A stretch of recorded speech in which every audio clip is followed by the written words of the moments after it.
Welcome back, ladies and gentlemen. We are heading into our second game of our best of 5 finals here at the European Masters, and the LFL currently take the lead with 1-0. LDLC closing that one out in around 36-37 minutes, about par with the sort of the time that we see from them. But they had a very, very good early game, Foxy, and I think it's all been about that man TynX, because whilst they weren't winning team fights, they weren't winning skirmishes, in fact, they were coming out losing them. TynX set the game up for success, and also stealing that Ocean Soul was the cherry on the cake. Yeah, that's TynX doing TynX things, man. Like he always has a high aggro early style, which leads to objectives, which is something that was really the story of this game. I feel like, because they were able to get, like, they had 3 dragons in like 15 minutes, which then it means, okay, K1ck, sure, you're not playing against an Ocean Soul at that point, but you're very nearly playing versus an Ocean Soul. You have to then contest the next fight, which they actually won when they really shouldn't have, honestly. Like, I don't think they were in position to contest that 4th one. And then, they just get stolen away for the 5th dragon. So, yeah, I think you have to up the early a little bit and get some more pressure, because the way LDLC play is... It's not, they're not reinventing anything right now. They're doing their standard thing that they always have done, and they're doing it really well. I want to keep it a little bit grounded though, Foxy, because what I will say is I do genuinely believe, and feel free to disagree with me, that there were 2 50-50 moments in that game that could have genuinely swung the game into K1ck's favor or into LDLC's. It was the Ocean Soul steal and the Baron 50-50. I think because the gold was so even, I mean, Matislaw was popping off that game in terms of damage output and what he was doing on that Corki. I genuinely believe those 50-50 moments were essentially on knife edge between which way it could go between LDLC and K1ck, and that is how close these two teams are in terms of their respective skill. True. Moving on into game 2, K1ck are going to have to win some more of those 50-50s, or put themselves in positions where they don't have to rely on 50-50s to get them victories in the game. We're seeing a very similar run it back draft. I believe this is the exact same bans and first pick here as well for Vétheo, getting that LeBlanc. Honestly, wasn't really massively impactful last game. He did still win, and he was able to make stuff happen, but I don't think he was a big kind of catalyst for the success of LDLC. And the one big change up here we have for K1ck is they're going to be picking the Trundle, not the Lee Sin this time, which I would not be surprised actually being picked up on the other side for LDLC and TynX. Yeah, again, you said that you were expecting to see the Trundle Lee Sin matchup over and over again if it was not to be banned or taken away, and we'll see. Yeah, that's going to be the one. It's going to be the Lee Sin locked in for TynX. It is a reflected jungle matchup here, with TynX this time piloting the Lee Sin against Shlatan, but they will retain their standard AD carry pick here.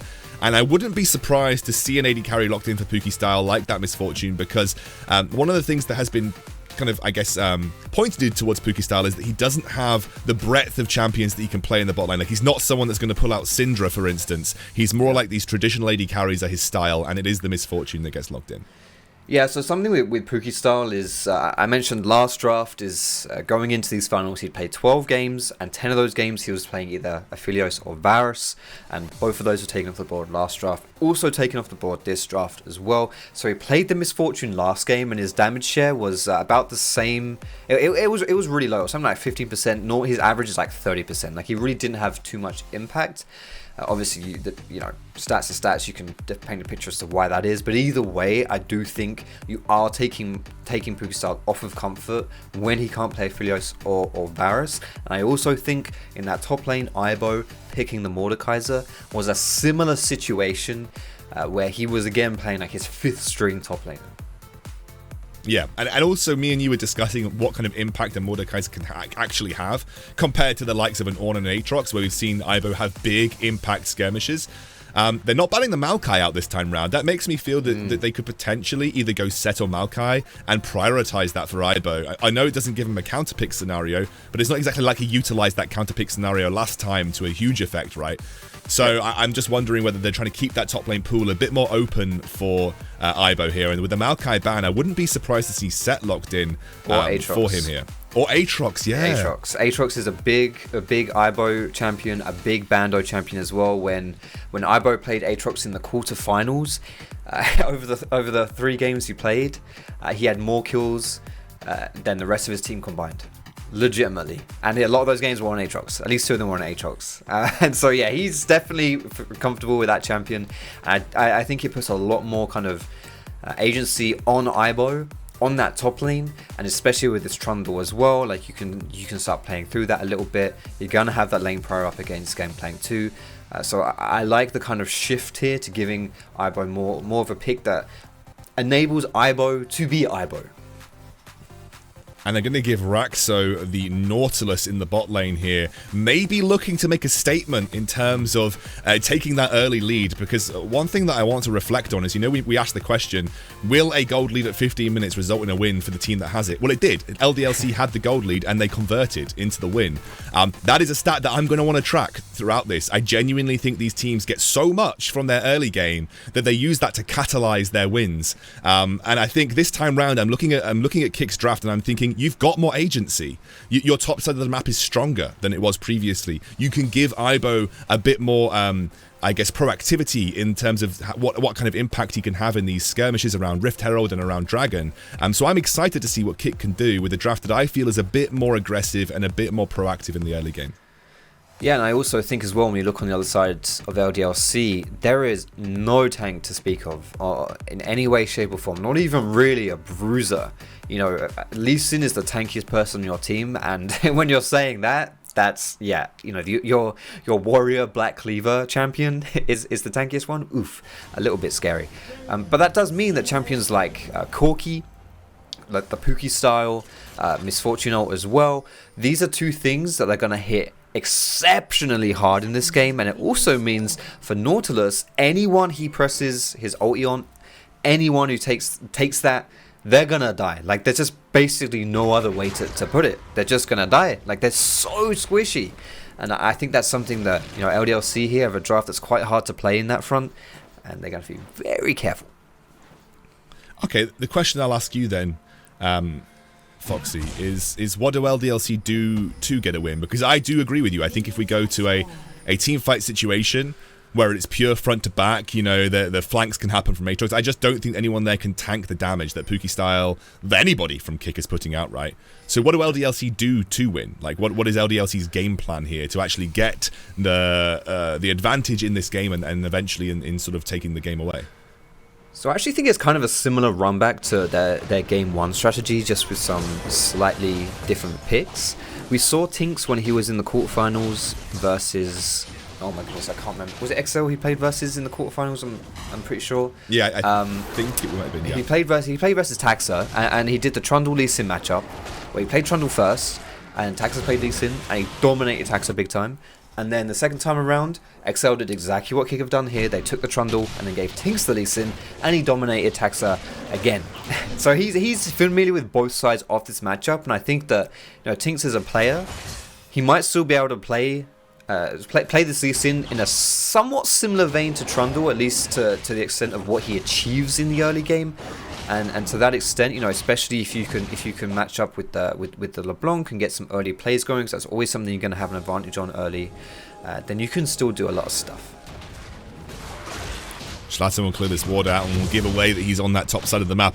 But I think it's difficult to not follow LDLC and not follow the story of TynX, you know, what he's done for this team. Like, a lot of these games have been on the back of this MVP jungler from the LFL.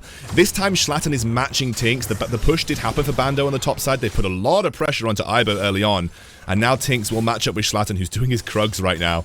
But he's there, and Shlatan is able to protect this early tower dive that TynX made work for him in the previous game. Oof. Just a cheeky little smite. They're going to steal that away from Shlatan. See, this is the difference right here. In the draft, I said that Aatrox would have some priority, and I was absolutely lying. Just through my teeth right there. Like, his Gangplank, he's got a gun versus a sword. Of course he's going to have priority. And that's something that you're really seeing there. It is. That's a solo kill. It is. That's a solo kill for Vétheo onto Matislaw. This 17-year-old mid laner just found an opening, and he went for it. That is so impressive by Vétheo there as well. Honestly, I'm so happy that he's been able to kind of step up in that sense, because I felt watching LDLC that Vétheo hasn't really been able to kind of unlock his potential, the stuff that he achieved in the LFL domestically. You know, this EU Masters hasn't really seen the best of Vétheo, and in the finals, you're getting a solo kill in your mid lane. That is so beautiful. And especially onto Matislaw, who I consider the rock Let's have a look at that again, Yeah. just very quickly. It's just the strength, honestly, of like LeBlanc in the early game. Like, I don't think Matislaw is really respecting the ignite here either. Like, he doesn't. No. He's not behind a minion to tank the chains. And yeah, it's just easy as he does it, you know. Like, just not respecting Vétheo there and going down. And now Vétheo has the agency to just keep going, looking for those combos, looking for the pressure to put down on Matislaw here. Good start for our mid laner from LDLC. And like I said, I consider Matislaw the rock for K1ck. He's the one that never screws up. He never feeds. He never has a bad performance. So for him to get solo killed is actually quite a big deal. You know, looking at the way he's played throughout this European Masters, and not only this European Masters, by the way. Matislaw has been on a ridiculous number of European Masters before and has always performed as that rock for his team. And while his team sometimes don't always manage to convert on that, this is the best performance he's ever had at this level. Yeah, and I'm absolutely. actually really happy for him for that reason as well. I feel like I'm happy for all these players. There's so many wholesome storylines for these guys. Ibo's going to go in on Bando there. I think that's a little bit scary there for Bando. Once you have that gap closer coming through from Aatrox, the chains as well, it's kind of hard to orange yourself away from those chains. So going to get a nice favourable trade in there. Shlatan is hovering. I just want to kind of reinforce the point you're talking about with Matislaw there. So Matislaw has been in 2019 he was both E-Masters, Spring and Summer, on Devils 1, which was another Polish team that was not quite like the top tier team, but was always performing. And Ibo, mate, honestly, you put him on Aatrox and this stuff happens. It doesn't matter that he lost the level 2 priority in lane, mate. Comes back in level 5 and starts slamming the sword on Bando's head. Forces the flash out as well. But LDLC will still convert. They will still find that first dragon of the game. They've been so good at doing that throughout their European Masters careers. And they will Yeah, LDLC off doing LDLC things. They always take this first dragon. The stats back it up. And you've seen it in this series. In the first game, absolutely easy peasy lemon squeezy. The second game, in this one right here, that is an Infernal down at 5 minutes. And it really does set up LDLC for success, like in general, not just in this game, but just the way that they play League of Legends. Like, they look for that early soul, and with that soul you can turn it into, by itself, a pretty big win condition, especially if it's an Ocean Soul like we saw in the last game. And the news is, for this one as well, we're going to 50-50 between a Cloud Soul and an Ocean. So we could be seeing it again. We could indeed. Now, TynX is just hovering around. I mean, Shlatan has done a really good job of matching TynX on the map. You know, maybe not around that dragon, but he's always been there for the counter gank opportunities, and that's a bit better from Shlatan this time round. He's trying to put a lid on TynX, especially the impact that he's having in lanes early on. And I think that's good because obviously the impact that TynX had in lanes in the last game set up LDLC for success. This time round hasn't quite had that same ability. It was just down to that solo kill for Vétheo. I'm watching TynX play, the fact that he's been able to really achieve the same thing he did on Trundle, but on Lee Sin, you know, in this mirrored matchup. It really reminds me of k1ck that we saw, I think it was 2018 summer when he came in for Vitality. And he turned Vitality around, really. And the way he did it was by just invading, having early pressure, and just really knowing, like, respecting playing with no fear. Just like TynX does, and Ibo here is going to look for a return play. No flash on Bando, but not able to land those chains. No, he does have the flash available. I was thinking he might go for a flash Q, but Bando's still having his ultimate. It might have been risky, especially as they don't have vision on where TynX was. So I think Ibo very cleverly and sensibly backs out of that and just says, okay, we'll wait for another opportunity. You know, we've got the edge in terms of dueling Bando on this top side of the map. You know, we're in a good spot when it comes to that. So just look for another opportunity. Don't take it too quickly.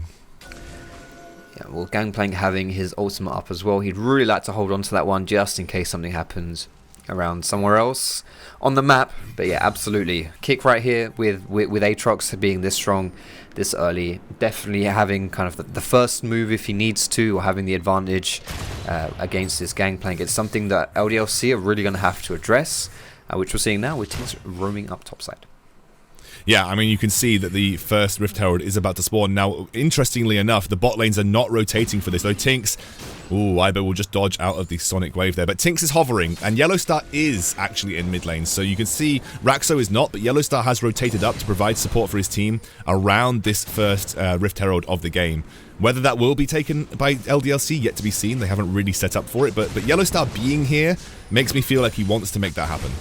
Yeah, no, I think as well it's just one more wave they're pushing out bot side before Puki Star is going to strut up as well. As you can see on the map, he's now running up to this Herald.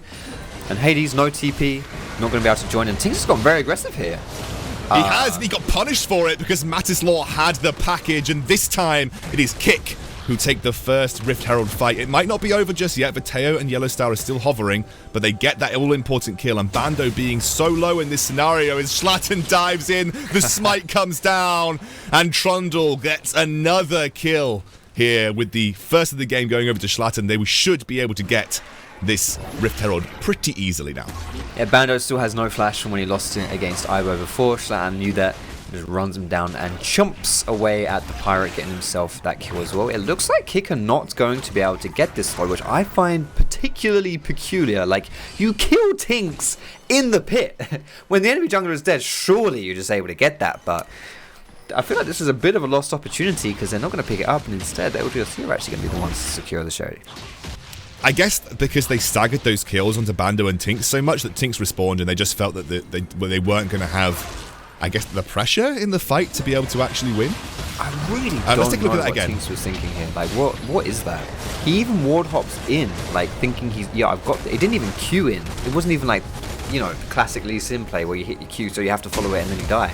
He genuinely aggressively ward hopped in and just had no escape, no backup, and falls down. But he is going to pick up that Rift Herald. So that is something, you know, LDLC keeping true to their traditions, being able to have the early objective pressure, and we'll see where he decides to put that down. I would like to see a little bit of kind of play towards the mid side with this Herald, because if you can unlock LeBlanc in that mid lane, it's really easy for her to run around and start making plays happen on the other sides of the map. Second, or Dragon is going to be going the way of K1ck. It feels like I don't think TynX is in a position to be able to contest this, so they will get their name to an objective. I've actually been impressed with Shlatan this game. He did have questions raised about his early impact. And let's see which Dragon Soul we're going to get. It's Ocean again. The Ocean Soul comes through. It's a big deal here for this second game of the series. But, you know, I think there were... Go on. No, I was going to say, I was going to bring us back to that point about Shlatan in his early game. I mean, there were questions raised, right? But he's stepped up this game. Yeah, he has, and he's playing that Trundle, so I would really hope that he was able to secure some early objective pressure. And, you know, I think the game knows this is the finals of a UM. You know, it knows. It's putting the stakes really high here with Ocean Soul, 2 games in a row. Matislaw getting jumped on here. Chain not going to land, going to get flashed away, and TynX just going to help push out. Not taxing, of course, just helping push the lead. It's always good not to tax. This is looking good, though, for K1ck. They are the ones that are coming up to that 15-minute mark with the slight gold lead. They are going to rotate towards that top side. They're going to put pressure on Ivo as Vétheo and TynX both move up together. They have got that Rift Herald to work with, too.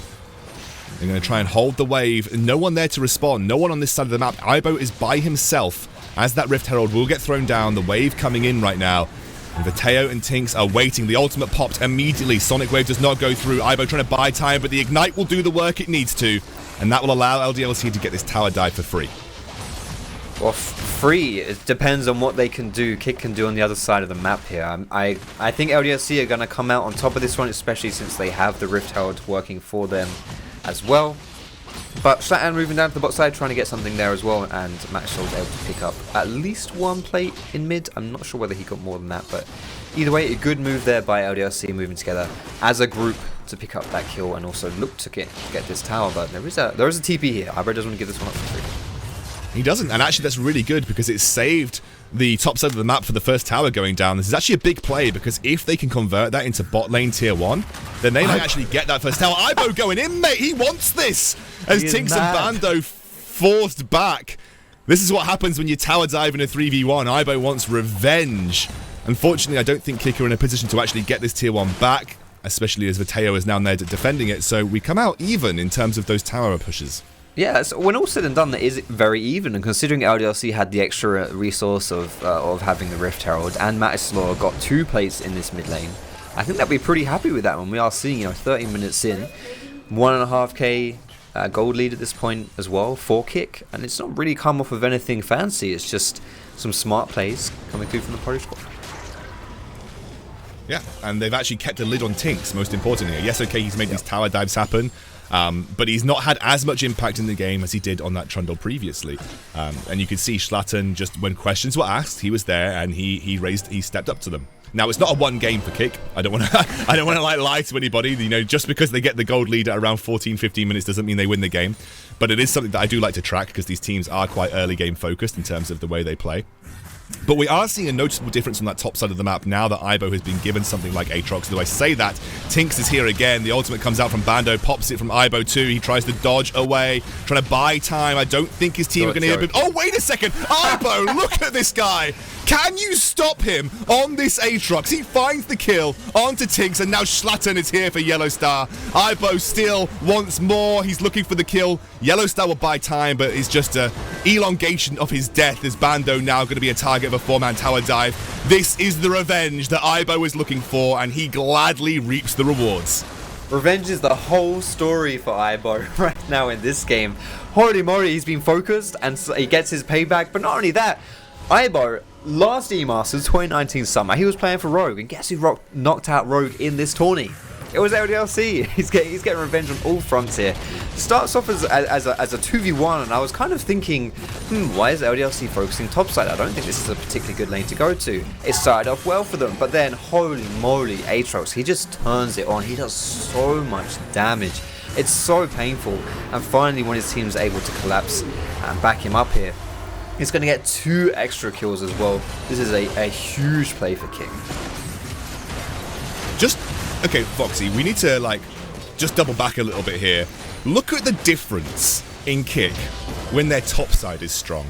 Yep. When Aibo is on a strong pick, and he has the ability to make more proactive laning decisions, be more impactful directly in team fights and skirmishes than the Mordekaiser was. Look at the difference this team has. When that top side of the map is strong for K1ck, it is unbelievable the difference in sort of early game that we're seeing from K1ck when Aibo was given something extra to work with, and he has made a meal of it so far. He really has just taken every opportunity that he's got, and you can see K1ck are just in such a good spot at 16 minutes with what, near on a 3,000 gold lead, now opening up to nearly 4,000. They have got a commanding lead at this stage in the game, and the second Drake going uncontested over to Shlatan. Yeah, so they're going to get a head start there on the Ocean Soul 2. Honestly, Aibo is just so tough. It's so hard to deal with him. I don't even really think that K1ck put a lot of resources into him. He's just running down Bando. He's just going to do it. He's actually just running him through like the cavalry. Will he find the kill? I think Hades gets here in time and the shutdown will come down, but it doesn't matter. It's just the aggression that he's throwing onto that side lane matchup. Hades will pick up the shutdown, which is actually pretty big for LDLC. Yeah. But you still see what he's able to achieve in the 1v1. Yeah, he's just so scary. I were on that Aatrox. It is terrifying. Not quite able to pick up that kill, and honestly, that's a fairly big blunder because K1ck aren't able to do anything else on the map. That was just him going crazy, going ham. He's still dead for another 7 seconds. He doesn't have his teleport, so it does mean that K1ck's actually going to lose their mid lane tower here as well. And as you say, that's a kill over to Hades plus the shutdown. A champion that's looking to get to his 2 items pretty much ASAP to be useful. And, you've accelerated that, and that's something, if LDLC are looking to get back into the game, that's a very, very good way for them to do that. I feel like we don't really focus on Hades enough in this roster.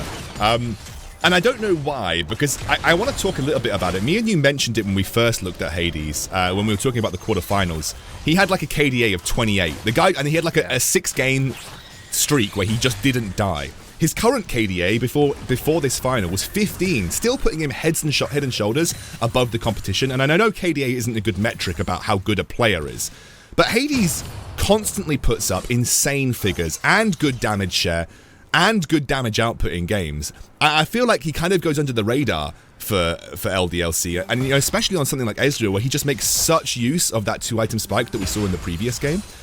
Yep. I think we should keep our eye on Hades, because I feel like he has more impact than we give him credit for.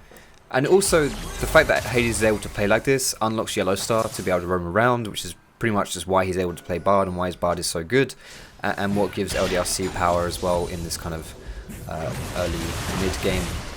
Vétheo's going to get jumped on here. Don't think we're going to see anything else come of it, though, as Aibo and Shlatan back off. Let's take a quick, brief look at item spikes right now, because I think it's quite apt that Corki has finished his Triforce. Is that Matislaw actually TPing? It is, with the package. With the package, Valkyrie's on top. The 2 item spike damage is insane, and Matislaw will open things up nicely. And Foxy, I think that leads us quite nicely into item spikes, because I think we saw a lesson in action of the 2 item spike Corki. Yeah, it's huge. Like any Triforce champion, as soon as you complete that, it's massive for them. Anytime you've got Mana Immune as well, when that turns into the Mirror Mana, that's another big one. We haven't even seen Matislaw hit that just yet. So it is definitely something that is, you've got to respect it, you've got to keep your eye on them. However, it also opens up a vulnerability and a weakness of these champions, and I think you can exploit before they reach those items. LDLC haven't quite been able to do that, and if you're K1ck, you're very happy. You've come out the early game pretty good, and your Corki is just going to keep on ramping. And, even in that loss, Matislaw was doing insane damage. I think we got some stats of his damage output in that game. It was 31k, which was the significant share of the damage that his team did, followed up closely by Ibo. Just, I think, showing testament to kind of the impact that the solo laners from K1ck are having in their respective games. Matislaw has, despite getting solo killed early on, still managed to be a rock. He still managed to get to that spike and now end up at 2-1. Matislaw is almost infallible in terms of the way that he plays the game. Yeah, and I think he's just really solid, which is nice when you pair it up with these champions like Corki. I guess it shows why he likes playing them, as he is another one of his most played champions so far in E-Masters. These are champions that are just reliable, solid, and then you have a player who is reliable and solid, and it's a match made in heaven. It's why K1ck have been able to get so far here and make it into the finals. Got a question for you, actually, Foxy. Okay. We kind of set up the jungle matchup with TynX and Shlatan. I'm looking at the scores and the impact that these individual junglers have had this game. I'm starting to wonder, is it less jungle difference and more Trundle difference? Honestly, it might be. Well, I think that the Trundle difference comes in when you start talking about Dragon Souls, because Trundle very often gives you the power to take early dragons, and then when Dragon Soul becomes a win condition, it's like, yeah, Trundle was able to set all that up for us in the early game. And whereas K1ck right now do have the dragon advantage, they didn't quite take that first dragon. So, not on the same time that we were on last game, but there is a dragon spawning in 3 seconds, another ocean. And again, if K1ck pick this one up, it won't be soul, but it will put them on soul points. Just a note, Void Staff has been completed just now by Vétheo.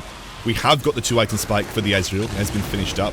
So we are looking at some solid item spikes now for the LDLC, but they don't look interested in this third Drake whatsoever. They're going to give it over to K1ck and utilize this time to set up around that red side jungle. LDLC are looking for a collapse here. Yeah, they go straight on to Hades, who gets taken solo. Stalling ultimate from YellOwStaR is big, but look at Ibo in the front line. He's still huge. The ultimate is there from Puki style. It's done a lot of damage already, but Vétheo jumps in. He will get taken very low. Ibo on the brink of death right now, as Shlatan just trying to buy time on the front. This is a very tense fight, but right now LDLC are the ones that have come out on top. Health bar's too low to go for Baron, but they'll take the free kill in that skirmish. And they're going to move on into the mid lane as well, getting a free push down there. They've got a minion wave coming in, and they're just going to keep K1ck running so that they can deny the recalls and try and get this tower. Actually, you know what? They're just going for the kills. They're looking for the player. I love bunny hop blast cones. They're just the most ridiculous thing in this game. But yeah, getting this mid tower here. K1ck, I don't think they can stop them. Vétheo jumps in, he lands the chain, but the basic attack won't convert. Close. And Puki style bites back. 2 kills, a double for the Starman from K1ck. The Twitter hype is real, my friends. That's a nice little pickup. Puki style in the first game didn't have quite a great game. His damage share was really low. He wasn't really able to do too much. And right here in game 2, and when you're looking to turn it around, you're down 1 game in the series. It is a best of 5, obviously, so you're not quite staring down the gun of death just yet. But still, Puki style and Misfortune bringing her own guns of death, and two kills, setting up for this Baron. She can be very, very happy with this one. As we're going to look and see how this all started, it was Vétheo and LDLC looking for the engage here that just didn't quite work. Yeah, I think, unfortunately, when you see LeBlanc jump into a Nautilus, it hurts. You get locked Yes. down immediately. And look at PokeStar here. What an absolute beast. Just like takes that opportunity, throws out that mid-game damage on Misfortune. It's just an easy little pickup, and that set up the Baron for K1ck. They've now got Baron. That's a big win for them. So something as well, which is nothing to do with the Baron, nothing really to do with the nuances of the game itself, but I want to really keep my eye on here is, you know what, I might get to this a bit later because Raxxo's in trouble. Or is he? He hooks out of that kick from TynX, and immediately LDLC get punished with the ultimate coming through, the bullet time from PokeStar doing a bit of work to force him away. Matislaw just taking Ibo's just going to go 1 versus 5 to protect Matislaw in the top side of the map. Ibo will pay for it with his life, but maybe not before taking Hades down so low. In the meantime, Vétheo just on the wrong side of this fight right now. He'll be forced back, but Matislaw's still going. He's onto a Nexus tower now. That's a Nexus tower for Matislaw. He just pushed all the way through the top side. Oh my goodness. Yo, a huge W there for K1ck. Yeah, sure, Ibo goes down, but I think it'll be pretty okay with that one. Wow, this game just really... It's just... That was massive. The 2 kills that PokeStar got that led to the Baron has led to all this as well. Like, it's absolutely huge. Another good hook here from Raxxo, but he might be in trouble. He's going to fall down. LDLC going to get a return kill, but here comes TynX. Yeah, TynX kicks Matislaw into the team. PokeStar trades back immediately. Now PokeStar trying to go 1 versus 4. The Madman gets a double, but LDLC will clean up the fight, and they might be able to respond. Hades gets the ace here, and I don't know what they're going to be able to take on the map. Maybe they can push in for a second tier somewhere. They're pinging the red buff, mate. They'll a W's a W. It's the big... No matter how small, you take those. we take those. Absolutely. Unfortunately for LDLC, K1ck had kind of already taken like the big objectives like Baron. There is a red buff Ezreal here as well, so Ibo, he's no, goodness. Really? Is this happening? Is Ibo just trying to go 1 versus 2? Hades thought with the red buff that would be enough to punish Ibo, but Ibo says no.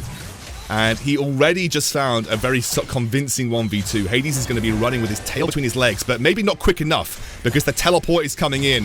Hades now caught out maybe by Matislaw. That's YellOwStaR doing what he can as Hades trying to trade back. Matislaw actually taking a lot of damage here, but it's not enough. Matislaw will get the kill. And Ibo's still there, still on the front line, still chiming down with that sword. And that set up the next dragon quite nicely for K1ck. So just playing a bit aggro here. Got to be careful. He has used his distortion. Ibo. Yeah, Ibo will go down. Vétheo actually trades nicely back here, making it a 1-for-1. Matislaw forced to jump away from TynX, who's doing what he can to even up the playing field. The Sonic Wave will not land, but it's still a good spot right now for K1ck if they want to go for this dragon. There's actually, they jump in onto Oh, TynX, no. No. I think, you know, I think TynX knew that this was going to be a hard thing to contest. Hades is dead, so instead it's like, yeah, I've got to try and make something happen. This is going to be Ocean Soul if I don't do anything, and unfortunately he wasn't able to make it happen. And not only did K1ck pick up the Ocean Soul, but with their 5,000 Galaxy Brain strategy, they actually get 3 Ocean Dragons, so even more empowered there for the soul. So. Give away the first dragon to ensure that you get more Ocean Dragons for the Ocean Soul. That is Galaxy Brain, mate. That is Galaxy Brain. We got a bit of a downtime here as, you know, teams are resetting and whatnot. I wanted to talk about Vétheo and how his play kind of threw this game a little bit for LDLC. I mean, I guess, you know, LDLC wasn't exactly in a fully winning spot, but he went for the aggressive play. He got caught. It led to the Baron. It led to inhibs. It led to so much. And I was worried for a guy who's, you know, he's young. It's his first proper big tournament. He's a rookie. Does this put a big kind of, like, how much does that impact you mentally? You know, when you are the catalyst of your team's failure because you tried to do something and it didn't work. But I'm happy to say that as this game has gone on, Vétheo hasn't stopped. He has not skipped a beat. He's still going for these plays. He's still pushing forward. He's still playing with no fear, which I know TynX would respect quite a lot. And I think that's, you know, it's important. It's really important that you don't get all sheepish when you make a mistake. No, exactly. But look at the scoreline of both him and Hades. They are still in a strong spot, and although they're losing, the carries from LDLC have damage. They really do have damage. As they get a look onto Hades, speaking of him, gets blown up, and he goes down. This is unnatural for him to get killed twice in the game, as LDLC now with a major damage carry in these fights. You can't help but feel that they're going to be in a rough spot as this second inhibitor is being served up for K1ck. Vétheo trying to back out here, but Matislaw has got his number. Should be able to chase him out. So much damage. I thought he was going to be able to get that Valkyrie there as TynX dives across. Now, K1ck can convert this pretty nicely into another inhibitor, I feel like. I just don't think LDLC have what it take without Hades to be able to defend against this. Yeah, this could be really, really scary here for LDLC. TynX might be able to run away, but YellOwStaR is going to have a bit of a long journey here to try and make it to safety. Yeah, he was just, he's buying time though, because actually you can see that K1ck's focus is completely split right now. They haven't been able to make a clean sweep of the base, and this has brought a bit more time for LDLC to essentially regroup and maybe look for a team fight that works in their favor. YellOwStaR did bring Ibo away from that engage, as though Raxxo just got to be a little bit careful here. YellOwStaR should be able to escape.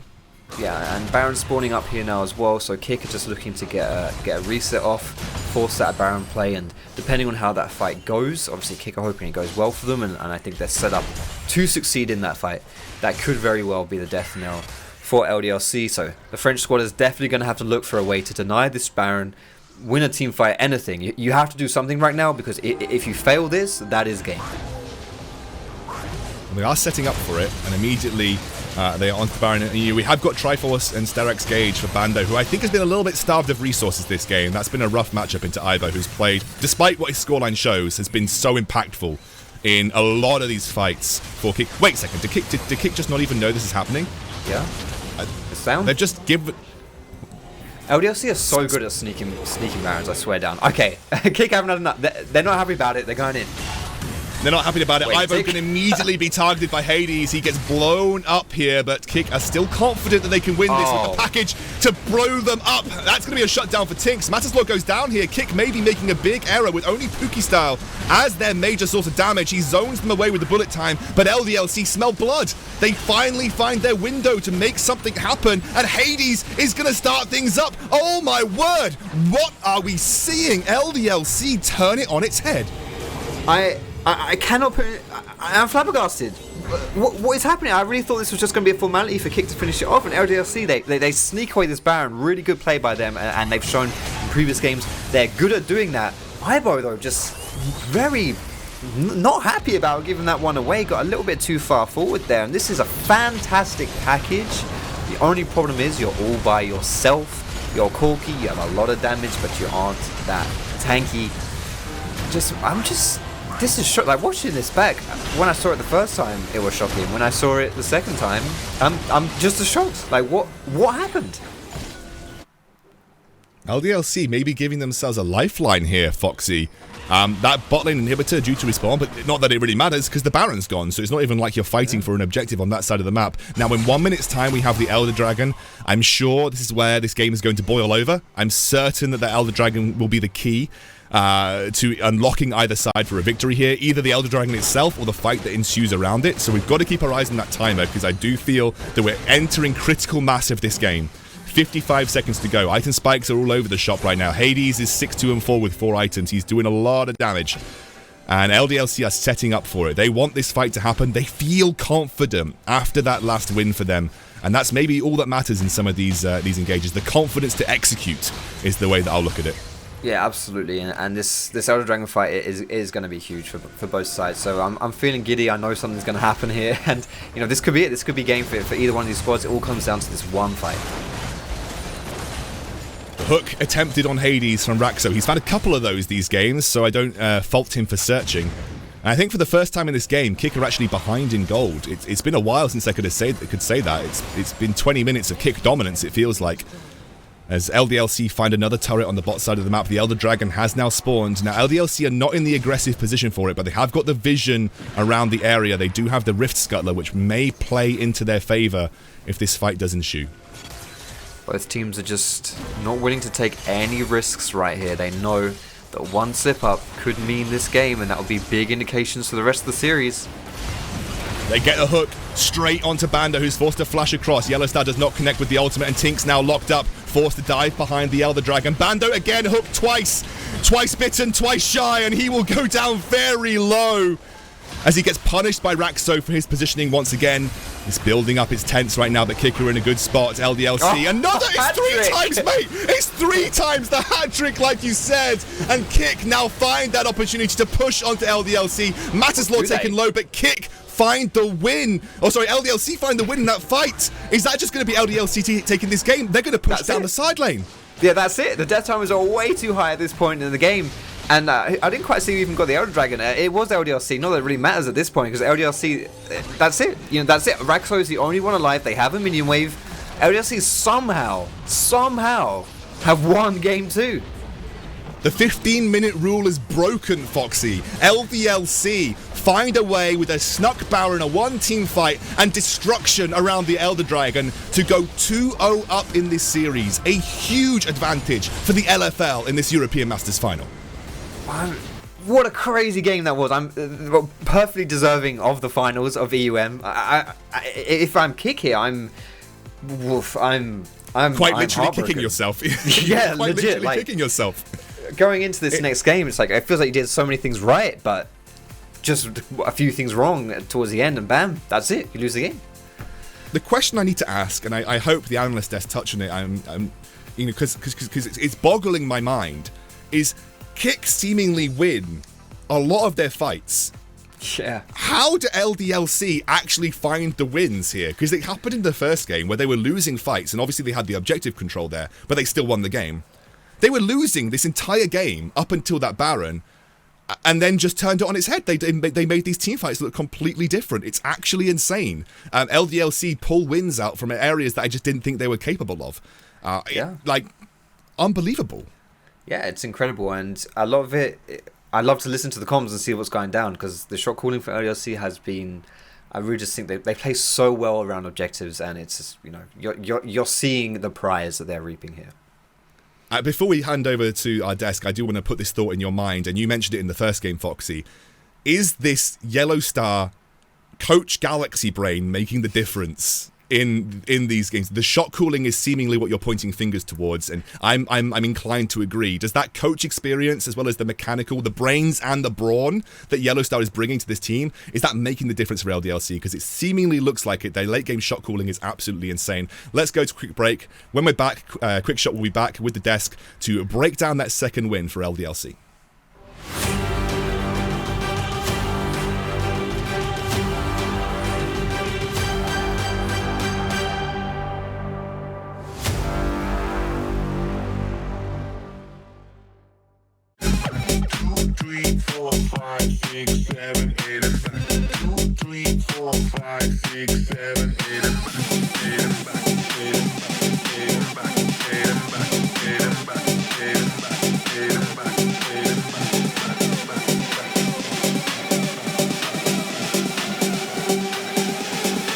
And everybody goes back.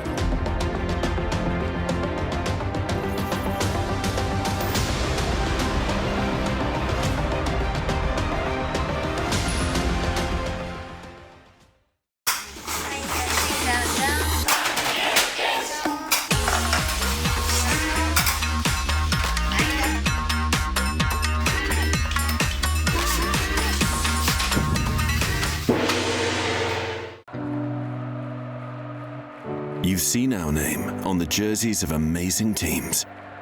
Now, we are supporting one more. One that you don't see live on TV. But they are the best team in the world, and they are playing the toughest game. Maybe they're not performing in front of millions, but they are under the pressure of an entire planet. And they don't have fans cheering their names, but they have patients who will forever remember them. And they also need your help to win this game.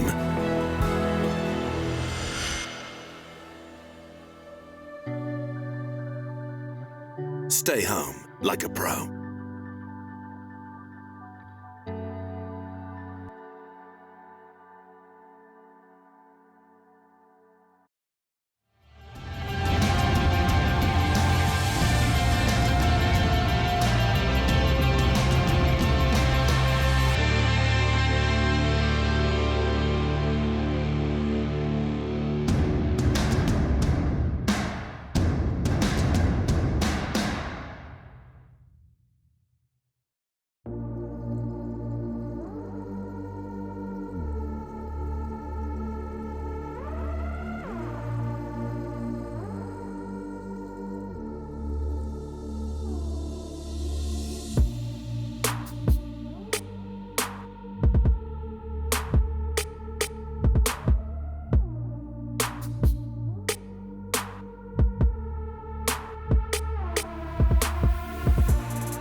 Welcome back to the Analyst Desk. I'm Quickshot, joined by Ender and Trouble once more, as LDLC are on match point and 1 win away from securing the EU Masters title. If you're watching on Twitch chat, I have a question for you. Will LDLC manage the 3-0 and take it all? Jump into Twitch chat and vote. We'll read the results at the end of this Analyst Desk segment.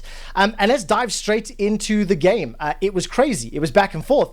K1ck should not have lost it.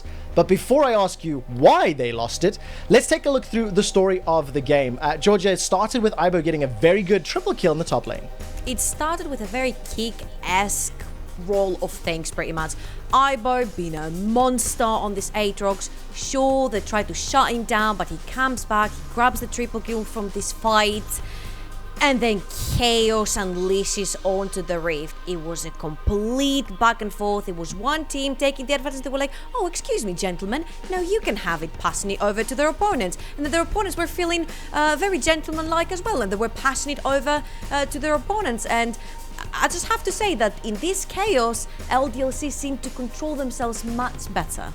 Yo, it was really interesting though, because like take a fight like this for example, where TynX is able to come in around for like a really sweet K1ck. They get 4 kills, but then there's no objectives for LDLC to get on the map. In the meantime, you know, prior to this play, you saw Matislaw's Corki split pushing while Aibo was buying so much time to take down an inhibitor, and all this craziness was going on, yet it felt like K1ck were always in control. Or at least I was like, this game can't be losable for them. And yet, with a couple overforced plays, this brilliant Baron sneak into an awful teleport, let's be honest, from Aibo there trying to come on in here. The collapse does not work out at all for K1ck, and they went from being just about to win the game to pretty much immediately losing it. I mean, Ocean Soul, gigantic gold lead, they pushed an inhibitor, and then just like positioners or decision making. I mean, we were talking and we were saying there's no ways they lose this game, but LDLC managed to do it, Trouble. And Ender mentioned something very important. Twice in a row, K1ck have had the better side lanes and they haven't been using it at all. They're forcing these 5v5 fights where they don't have to. Actually, here they were ahead in Dragon, so they didn't necessarily have to pull a fight if they weren't sure they were going to secure the Drake, push your side lanes. You saw that with one push from Matislaw having the Dragon, you actually took Inhibitor Tower, Inhibitor, and one Nexus Tower. I didn't see Aibo doing that at all together with Matislaw. For me, the name of the game for K1ck this specific day has been Matislaw trying so hard and everything falling apart around him. Yeah, it just feels like the overall team decision making. You see small cracks in it sometimes with Aibo making the teleport mistake or diving the bot lane tier 2 tower, earlier on into that match. And then you see wide gaping holes, some situations as well, right? Where when LDLC were able to sneak away that Baron buff, it was actually because K1ck, after a push, all sort of started walking down towards the bot river, where there was nothing really over there for them. They slowly started, jaunting over there to get a recall off without really understanding, hey, this is an opportunity for LDLC to move straight on over towards the Baron. So they need to tidy up their play because we should be in a 1-1 series, by all means. It's not like there's a 2-0 game gap, like in actual skill level between these two teams, but because at critical points in these matchups, in both games, quite frankly, K1ck have lost 2 games now. They find themselves on, backs against the wall and potentially about to drop out of the tournament. Honestly, I have to take this opportunity and say that Ender has already lost the prediction right here, because he said it was going to be a 3-1 and LDLC already have 2. And I did get a message from my dad as well saying that after the first game, he was like, you know what? K1ck are actually going to steamroll LDLC after this one game. The first game was a warm-up. You know what? Ender just became a boomer. My dad is a boomer as well. So I'm still up for the 3-2 prediction and the reverse sweep. I mean, look, K1ck had a really impressive 20-25 minutes, but the advantages they accrued and then the openings they allowed themselves just gave LDLC an opportunity back into the game. It's been an interesting one so far. It has felt very, very close, and obviously K1ck now need a reset. Their mental resilience is going to be tested.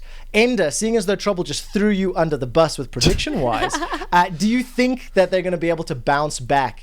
They still had a lot of positives to take away from that previous game. Yes, they're getting the things they want. They should have won that game, right? Like maybe their mental's in the dirt, right? And we wrap it up 3-0. But I don't think that's the case with this team. I think they saw those clear mistakes they made in game number 2 and are going to be able to turn it around. The LeBlanc first pick, they continue to counter with Corki. It's working out great. This time they got themselves a Trundle, way better look than the Lee Sin. Aibo on the H, like everything is working for this team. They just need to, I don't know, maybe not lose Barons randomly and overforce at times. Well, Ender, the chat believes 53% of them believe that LDLC will close this out in a 3-0. We are about to find out. LDLC are on the verge of a historic victory in their very first ever EU Masters final. We're going to take a quick break, and as we go, here's Hugel with Gym Quarantine, our Warner track of the day, and it is a banger.